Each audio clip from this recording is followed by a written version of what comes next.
చాలా రోజులుగా ఒక భారీ హిట్ కోసం ప్రయత్నిస్తూ సక్సెస్ అందుకోలేకపోతున్న హీరో నితిన్ తాజాగా రాబిన్హుడ్ సినిమా హైప్తో ప్రేక్షకులను పలకరించాడు. తనకు భీష్మ వంటి మెమరబుల్ హిట్ ఇచ్చిన వెంకీ కుడుముల దర్శకత్వంలో ఈ యువ హీరో నటించిన చిత్రమే రాబిన్హుడ్. నా పేరు రామ్ సార్, ఏజెన్సీ తగ్గట్టు రాబిన్హుడ్ అని మార్చేసుకుంటాను. రంజాన్, ఉగాది పర్వదినాల కానుకగా మార్చి 28న ఈ సినిమా ప్రపంచవ్యాప్తంగా విడుదలైంది. David Warner cameo, Ketika Sharma mass songs, Rajendra Prasad వివాదాస్పద వ్యాఖ్యలతో బోల్డ్ అంతా హైప్ తెచ్చుకున్నప్పటికీ బాక్సాఫీస్ వద్ద రాబిన్హుడ్ అంచనాలను అందుకోలేకపోతున్నాడు.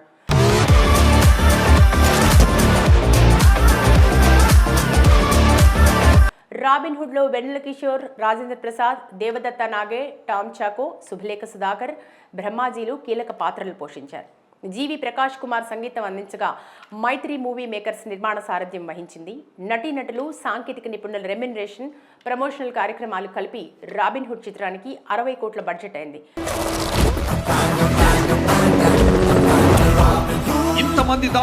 కాంట్రవర్సీలు, ప్రమోషన్ కార్యక్రమాల కారణంగా రాబిన్హుడ్కు దాదాపు 30 కోట్ల మేర ప్రీ రిలీజ్ బిజినెస్ జరిగింది. ఈ చిత్రం లాభాల్లోకి రావాలంటే 35 కోట్ల షేర్, 70 కోట్ల గ్రాస్ రాబట్టాల్సి ఉంటుందని ట్రేడ్ పండితులు నిర్దేశించారు. మిక్స్డ్ టాక్ తెచ్చుకున్న రాబిన్హుడ్ తొలి 3 రోజుల్లో 7 కోట్ల గ్రాస్ వసూళ్లు మాత్రమే అందుకుని షాక్ ఇచ్చింది.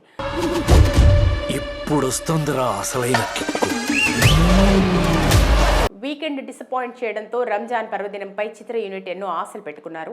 ఈ నేపథ్యంలో సోమవారం నాటి రాబిన్హుడ్ కలెక్షన్స్ వివరాలు పరిశీలిస్తే ఆక్యుపెన్సీ పరంగానూ నితిన్ సినిమా మెరుగ్గా రాణించలేకపోయింది. రాబిన్హుడ్ వాడికి పర్టికులర్ ఎజెండాలేవీ లేవు. మార్నింగ్ షోలకు 10.62%, మ్యాట్నీలకు 22.39%, ఫస్ట్ షోలకు 22.01%, సెకండ్ షోలకు 21.17% చొప్పున ఓవరాల్గా 19.05% ఆక్యుపెన్సీ మాత్రమే అందుకుంది రాబిన్హుడ్.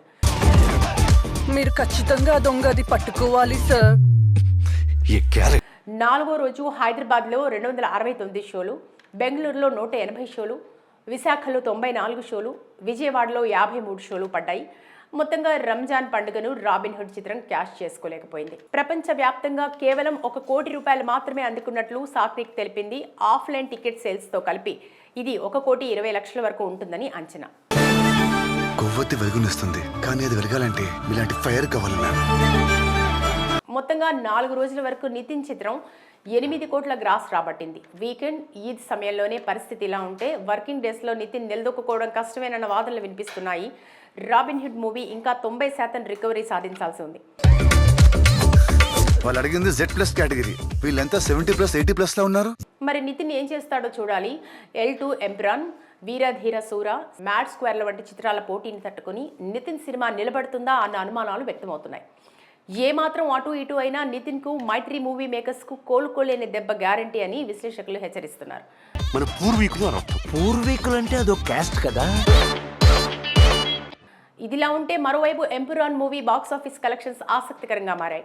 కేవలం 48 గంటల్లోనే ఈ చిత్రం 100 కోట్ల మార్కును చేరుకుని సంచలనం సృష్టించింది. మలయాళ ఫిల్మ్ ఇండస్ట్రీలోనే కేవలం 2 రోజుల్లోనే అత్యధిక గ్రాస్ వసూళ్లు సాధించిన చిత్రంగా ఎంపురాన్ రికార్డు క్రియేట్ చేసింది. Save your land. Save God's own country. ఈ పొలిటికల్ యాక్షన్ మూవీలో మోహన్ లాల్, పృథ్వీరాజ్ సుకుమారన్ ప్రధాన పాత్రల్లో నటించారు. అయితే L2 ఎంప్రాన్ను నటుడు పృథ్వీరాజ్ సుకుమారనే డైరెక్ట్ చేయడం విశేషం. ప్రస్తుతం ఈ చిత్రం థియేట్రికల్ రన్ విజయవంతంగా కొనసాగుతోంది. హిందువులకి ఇతను మహిరావణుడు, ఇస్లాంలో ఇతను ఇబ్లీస్ అని పిలుస్తారు, క్రిస్టియానిటీలో ఇతనికి ఒకే ఒక పేరు. ట్రేడ్ వర్గాల ప్రకారం ఈ చిత్రానికి సంబంధించిన బాక్సాఫీస్ లెక్కల విషయానికి వస్తే డే 1న L2 ఎంప్రాన్ వరల్డ్ వైడ్గా 67 కోట్ల గ్రాస్ వసూళ్లను, 24 కోట్లు ఇండియా గ్రాస్, 21 కోట్లు ఇండియా నెట్ కలెక్షన్స్ అందుకుంది. ఓవర్సీస్లో 43 కోట్ల గ్రాస్ కలెక్ట్ చేసి ఆశ్చర్యపరిచింది.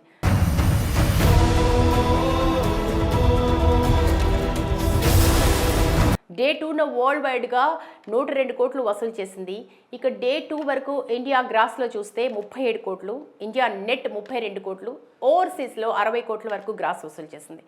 డే 3న 53 కోట్ల ఇండియా గ్రాస్, ఇండియా నెట్లో 45 కోట్ల వరకు నెట్ సాధించింది. ఇక వరల్డ్ వైడ్గా 138 కోట్ల గ్రాస్కు చేరుకుంది.